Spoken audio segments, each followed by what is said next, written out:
when I walk down this block, I always see a Sri Lankan person. So like for me, I feel like I'm going back home. Good smell, cooking smell, curry smell. That's the main thing, first thing, believe me.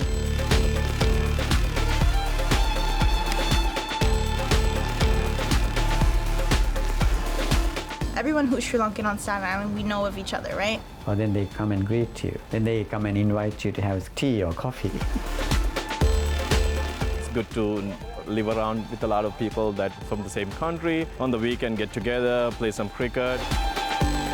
We're recovering from a war that ended 10 years ago. Because of the recent attacks, that idea of like what we overcame in those 10 years has kind of diminished, but we can do it again.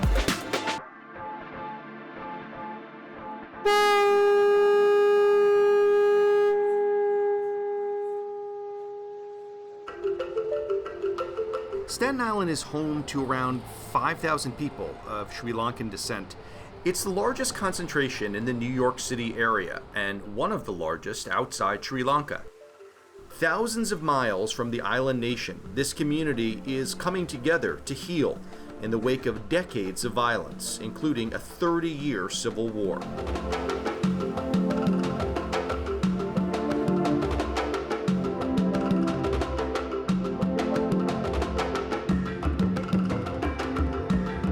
First, let's look at how Sri Lankans came to Staten Island.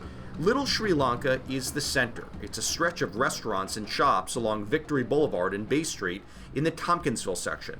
It's a neighborhood that's long attracted immigrants, historically Irish, German, and Jewish. By the turn of the century, there were buses, there were trolleys going up and down what is now Victory Boulevard. A lot of people chose that area, though, because they could get transportation to the Staten Island ferry. They go to Manhattan, they earn their living. The longest suspension bridge in the world, about to take its place as a new world wonder. Transportation continued its influence. It's thought the first Sri Lankans came to Staten Island, in any great number at least, in the 1970s, shortly after the construction of the Verrazano Bridge paved the way for many Staten Island families to move further into the borough. It is an auspicious debut for the bejeweled beauty.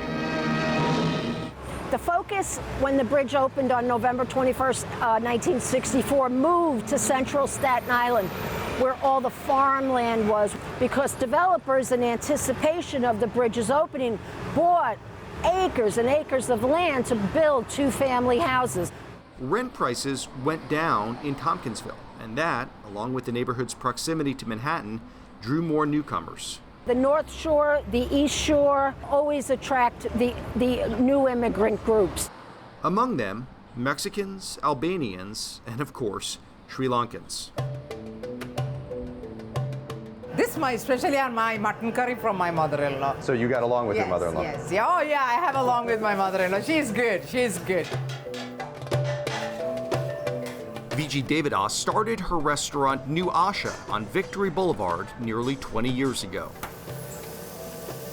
That time, no restaurants around here. We are the only one. So many places came after us. People come, they shop, they come and eat, and they go. So the summertime, they are playing a Sri Lankan music and walk around. It's like a mini Sri Lanka.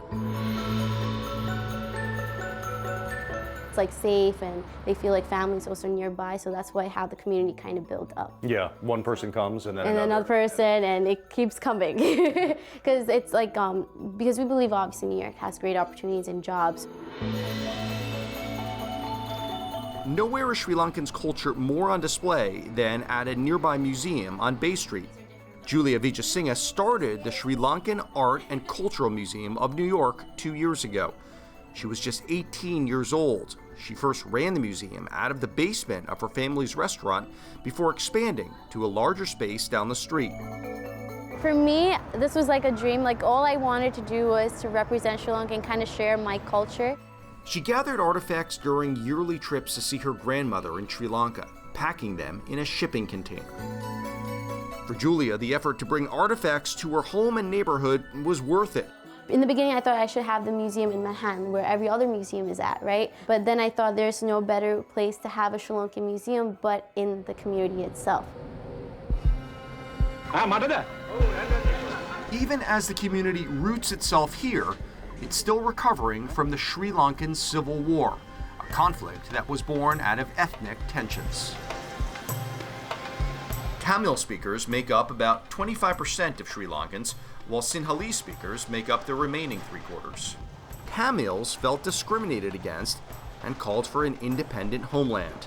Out of that grew a resentment of the minority against the majority, which erupted in the early 1980s into a full-scale civil war. On one side were the Tamil Tigers, a rebel group. On the other, the Sri Lankan government. The war came to an end in 2009. There's no sort of reliable estimates of how many civilians died. There's been no sort of closure for a number of civilians who saw their family members killed around them. A lot of these wounds are still open. It was a very, very devastating time in Sri Lanka. Some, like Julia, who's Sinhalese, and Vijay, who is Tamil, say the two groups coexist peacefully here on Staten Island. There's such a huge unity down in New York, which is nice, because there's no grudges or anything like that. It's like, I feel like that's back in Sri Lanka. We have both type of customers come see us, Sinhalese and Tamils. No question, they are very friendly here. One malu roti and one malupan, right? So the language we speak in Sinhalese. But aside from doing business, they say the groups often stick to themselves, attending their own cultural and religious functions. Sinhalese are, for the most part, Buddhist. Tamils are largely Hindu or Christian. Separately, there's a small Muslim community. Sometimes you really much don't see them all coming in one place. Bante Kandana heads Staten Island's Buddhist temple. From his perspective, some of the tensions from the Civil War do persist among Sri Lankans here. Because of those problems what we had in the country, we kind of separated sometimes.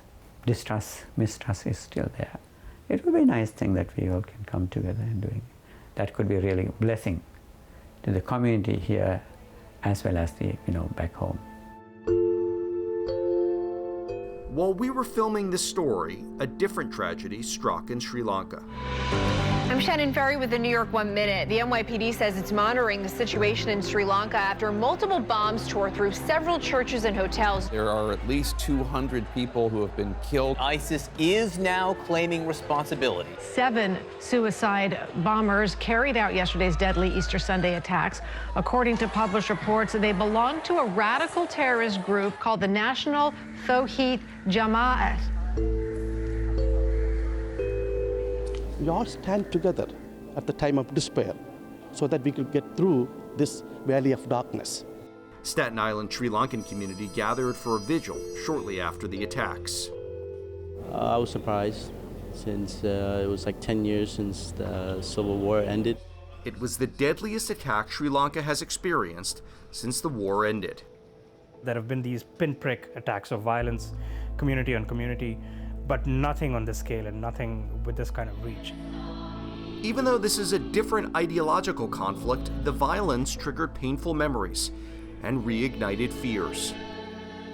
10 years, clean straight, 10 years, no checking points, no militaries on the street. I go back and forth, no problem. Now this situation, little scared, very scared. There are fears the bombings could exacerbate ethnic tensions among Sri Lankans. As a minority group in Sri Lanka, Muslims have in the past been targets of violence. Since the bombings, there's been an uptick in attacks on Muslim-owned shops. If this kind of massive attack were to set off further bouts of violence or tension, that would definitely complicate any attempt to suture the scars of the war and make sure that there is some kind of healing that happens. Staten Island Sri Lankans continue to mourn in the weeks after the attacks. Very sad, everybody very upset. I don't see my customer here, regular customers. Some say that now more than ever, this is the time for the community's different groups to come together, both back in Sri Lanka and here on Staten Island.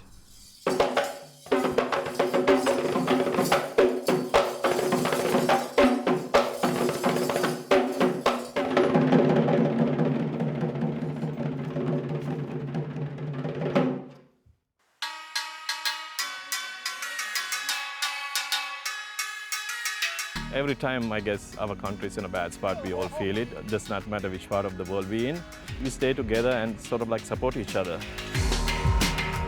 we feel like we're a whole family, even though we do have our little differences. It's important to stand together as a community, regardless of our ethno-religious identity. Sri Lanka has a lion on the flag, right? So we use the lion to represent who we are. Just like lions, we have to be resilient and overcome something as big as this, and Sri Lankans need to come together and show people that are extremists and terrorists that they're not going to be able to break us down.